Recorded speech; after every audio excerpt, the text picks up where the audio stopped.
सभी पशुपालक किसान भाइयों को मेरा नमस्कार। स्वागत है आपके अपने YouTube channel Indian dairy farmers पर। जितने भी पशुपालक किसान भाई हैं, कई बार क्या होता है कि उनकी जैसे गाय है, भैंस है, उसमें स्थिति ये होती है कि वो रैंक के या फिर नहीं उठती, यानी गर्भधारण के लिए तैयार नहीं होती। कई बार क्या देखा गया है कि बच्चादानी में कोई भी इन्फेक्शन नहीं है, फिर भी आपका पशु एआई के लिए तैयार नहीं है और उसमें ओवुलेशन की समस्या है, यानी नया नहीं उठ रहा है। तो उस स्थिति के समाधान के लिए आज हम गायना रिच इंजेक्शन की बात करेंगे, जिसमें ब्रुसलिन साल्ट होता है। ब्रुसलिन साल्ट के और भी कई इंजेक्शन आते हैं। ये इंटास कंपनी का है। गायना रिच 2.5 ml आता है, 5 ml आता है और 10 ml आता है। वहीं ओवोलेंटा मैनकाइंड कंपनी का आता है, वेटनरी बैट मैनकाइंड कंपनी का आता है ओवोलेंटा इंजेक्शन। इसमें भी ब्रुसलिन साल्ट होता है। दोस्तों, जब आपका पशु नया नहीं हो रहा है, उठ नहीं रहा है, तो उस स्थिति में हम ब्रुसलिन साल्ट को लगा सकते हैं। आप एआई कराने से 10 दिन पहले आप ब्रुसलिन साल्ट दे दो, उसे ब्रुसलिन दवाई दे दो या फिर गायना रिच इंजेक्शन लगवा दो। कई बार क्या होता है, जो पशु बार बार एआई कराने से, चाहे नेचुरल एआई आप करा रहे हैं, चाहे नेचुरल तरीके से करा रहे हैं अपनी भैंस को, गाय को, या फिर डॉक्टर से एआई करा रहे हैं, उस स्थिति में भी आपका पशु नया नहीं रुक पाता है, तो तब भी हम इंजेक्शन गायना रिच लगवा सकते हैं। गायना रिच इंजेक्शन हमेशा जब हम एआई कराएं उसके 8 घंटे पहले आप लगवा दो।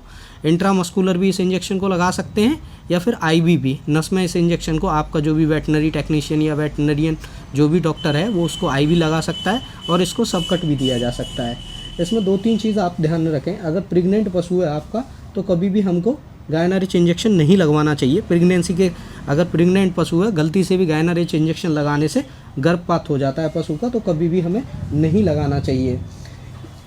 देखो, अगर रिपीटेड आपका केस है, अगर रिपीट करता है बार बार पशु, तो हमें फिर 5 ml इंजेक्शन यूज़ करना चाहिए। जो कटिया हैं छोटी, उनमें क्या हुआ है कि उनका आकार तो बड़ा हो गया है लेकिन उठ नहीं रहे हैं, यानी बोल के वो नए नहीं हो रहे हैं। उस स्थिति में हम उनको 2.5 ml गायना रिच इंजेक्शन देंगे।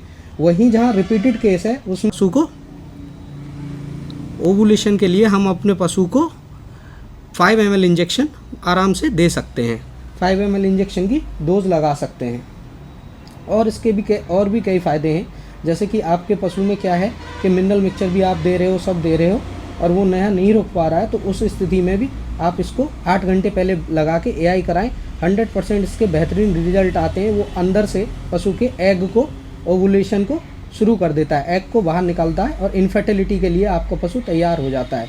तो कहीं ना कहीं जो रेट है उसको कंसीव करने का जो रेट है वो बढ़ जाता है।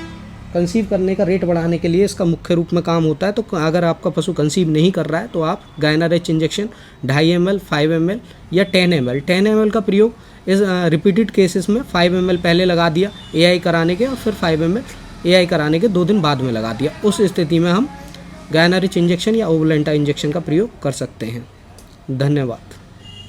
जो भी साथी चैनल पर नए जुड़े हैं, वो अगर वीडियो पसंद आई हो तो वीडियो को लाइक कर दें, चैनल को सब्सक्राइब कर दें। मैं वेटनरी की सभी दवाइयों का रिव्यू करता रहता हूँ, वेटनरी की दवाइयों का प्रयोग बताता रहता हूँ। तो सबसे रिक्वेस्ट है कि आप प्लीज़ मेरे चैनल को सब्सक्राइब कर दें। धन्यवाद।